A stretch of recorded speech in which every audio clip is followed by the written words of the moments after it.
दोस्तों नमस्कार। Colonel Ajay CO Ajay astro money group first global astro finance digital channel से आपसे मुखातिब होता हूं। आज सोमवार 6 अप्रैल सन 2026। दोस्तों आज के एपिसोड में हम चर्चा करेंगे कच्चे तेल की कीमतों में भारी उछाल के कारण साल 2026 में वैश्विक बायोडीजल उत्पादन में लगभग 9.46% की वृद्धि होने का अनुमान लगाया गया है। जानिए पूरी रिपोर्ट विस्तार से। इससे सोयाबीन, पाम और सरसों पर क्या प्रभाव पड़ेगा, इसका करेंगे विस्तृत विश्लेषण। दोस्तों चैनल यदि पसंद आए तो लाइक कीजिएगा, शेयर कीजिएगा और कमेंट बॉक्स में अपनी राय अवश्य दीजिएगा। दोस्तों खबर निकल के आ रही है कि अमेरिका और ईरान के बीच चल रहे युद्ध के छठे सप्ताह में प्रवेश के कारण अंतर्राष्ट्रीय बाजारों में कच्चे तेल की कीमतों में भारी उछाल देखने को मिला है। अमेरिकी क्रूड ऑयल $111 प्रति बैरल के उच्चतम स्तर पर पहुंच रहा है और इसके परिणाम स्वरूप दुनिया भर में कई देशों ने ऊर्जा सुरक्षा के मद्देनज़र खाद्य तेलों जैसे सोयाबीन, पाम तेल, सरसों, रेपसीड ऑयल जैसे खाद्य तेलों से बायोडीजल बनाने का काम तेज कर दिया है। जर्मनी की प्रमुख पत्रिका ऑयल वर्ल्ड की साप्ताहिक रिपोर्ट की बात माने तो साल 2026 में वैश्विक स्तर पर बायोडीजल के उत्पादन में 9.6% की वृद्धि का अनुमान लगाया गया है। मसाले, खुशबू और प्योर झाग टेस्ट से भर दे हर जुबां पे स्वाद। एवरीडे मसाले, देश का स्वाद।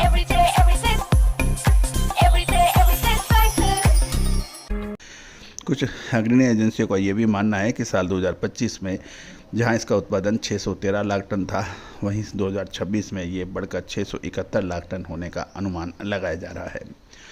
इसमें वैश्विक बायोडीजल उत्पादन में दुनिया के 4 प्रमुख उत्पादक अमेरिका, यूरोप, इंडोनेशिया और ब्राज़ील की कुल हिस्सेदारी लगभग 82% रहने का अनुमान लगाया गया है। अमेरिका इस बायोडीजल उत्पादन में सबसे आगे यानी अव्वल रहने की उम्मीद है। अमेरिका में बायोडीजल के उत्पादन में सबसे बड़ी छलांग लगभग 24.52% की मिलने की संभावना है। साल 2025 के 132.4 लाख टन के मुकाबले साल 2026 में अमेरिका में 165 लाख टन बायोडीजल का उत्पादन होने की संभावना है। अमेरिका मुख्य रूप से सोया तेल का उपयोग अधिक करता है। उसके बाद इंडोनेशिया की बात करते हैं। पाम तेल से बायोडीजल बनाने वाले इस देश का उत्पादन इंडोनेशिया में 7.57% की वृद्धि के साथ 132 लाख टन से बढ़कर 142 लाख टन होने की संभावना बन रही है 2026 में। यूरोप में सरसों यानी रैपसीड और सनफ्लावर यानी सूरजमुखी तेल से बायोडीजल तैयार करने वाले यूरोपियन देशों का उत्पादन 2.68% की वृद्धि की दर से 149 लाख टन से 153 लाख टन होने की उम्मीद बनाई जा रही है। ब्राज़ील यहाँ बायोडीजल का उत्पादन 4.52% वृद्धि के साथ 86.1 लाख टन से बढ़कर 90 लाख टन होने का अनुमान लगाया जा रहा है। और यह देश भी मुख्य रूप से ब्राज़ील भी सोया तेल पर निर्भर है। यानी अमेरिका में 165 लाख टन, इंडोनेशिया में 142 लाख टन और यूरोप में लगभग 149 लाख टन से 153 लाख टन हो सकता है। और ब्राज़ील में लगभग 90 लाख टन बायोडीजल का उत्पादन होने की प्रबल संभावना है। इन 4 प्रमुख देशों के अलावा अन्य देश भी बायोडीजल के उत्पादन में उल्लेखनीय वृद्धि दर्ज कर सकते हैं। भारत में जो उत्पादन बायोडीजल का मात्र 5.5 लाख टन से बढ़कर इस बार 7 लाख टन होने का अनुमान है। चीन में 8 लाख से बढ़कर 9.5 लाख टन, अर्जेंटीना में 9.7 लाख टन से बढ़कर 11.5 लाख टन है। थाईलैंड में 15.5 लाख टन से बढ़कर 18 लाख टन बायोडीजल का उत्पादन की उम्मीद 2026 में लगाई जा रही है। जर्मन मैगजीन ऑयल वर्ल्ड की रिपोर्ट की बात माने तो बायोडीजल उत्पादन में सबसे ज़्यादा उपयोग पाम तेल का होगा, जिसके उपयोग में 13 लाख टन की वृद्धि होने का अनुमान है। वहीं बायोडीजल बनाने में सोया तेल का उपयोग 22 से 23 लाख टन से बढ़कर 169 लाख टन के उच्चतम स्तर पर पहुंच सकता है। इसके अतिरिक्त रेपसीड यानी कैनो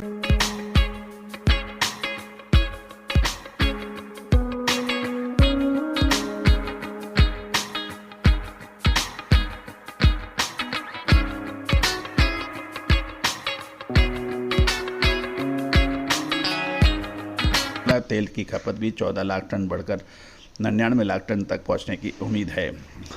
कच्चे तेल के दामों में इस अभूतपूर्व तेजी ने पूरी दुनिया को वैकल्पिक ऊर्जा स्रोतों की ओर मुड़ने के लिए प्रेरित कर दिया है। खाद्य तेलों से बायोडीजल बनाने की ओर का बढ़ता ये कदम न केवल ऊर्जा संरक्षण यानी एनर्जी सिक्योरिटी को सुनिश्चित करने की दिशा में अहम है, बल्कि ये भविष्य के पर्यावरण लक्ष्यों को या इन्वायरमेंटल गोल्स को प्राप्त करने के लिए महत्वपूर्ण भूमिका अपनाई जाएगी। दोस्तों, आपको याद होगा हमने पहले भी इसको आपको अपडेट दिया था कि फॉसिल फ्यूल जिसमें कच्चा तेल का उत्पादन है, ये इससे दुनिया धीरे धीरे विमुख हो जाएगी। इसमें अभी टाइम ज़रूर लगेगा, लेकिन इसमें विमुख होने की गतिविधि अब तेज़ हो गई है। इसमें ईरान, इजराइल और अमेरिका का युद्ध एक निर्णायक मोड़ साबित होगा और पूरी दुनिया इस बात से निश्चित रूप से सहमत होगी कि पेट्रोल डीजल के मुकाबले वैकल्पिक ऊर्जा स्रोत न केवल पर्यावरण को सुरक्षित रखेगा, अपितु जियोपॉलिटिकल टेंशन में किसी हद तक किसी एरिया विशेष के ऊपर निर्भर रहने की प्रवृत्ति भी कम होगी। दोस्तों, भारत को भी इसमें कदम उठाना आवश्यक हो जाएगा। लगभग 5.5 लाख टन का जो उत्पादन है, ये बढ़ के इस बार 7 लाख टन हो जाएगा और भविष्य में इसमें और अधिक तीव्र गति से वृद्धि होने की संभावना है। यदि आप इंडोनेशिया देखें, थाईलैंड देखें या चीन देखें, ये हमसे आगे हैं, लेकिन हमारी खपत दुनिया के शीर्ष राष्ट्रों में आती है। कुल मिलाकर ये महत्वपूर्ण रहेगा कि आने वाले लगभग 5 से 10 साल ये एक निर्णायक मोड़ कच्चे तेल के लिए होंगे और कच्चे तेल की बादशाहत धीरे धीरे समाप्ति की ओर अग्रसर होगी, उसकी शुरुआत हो चुकी है।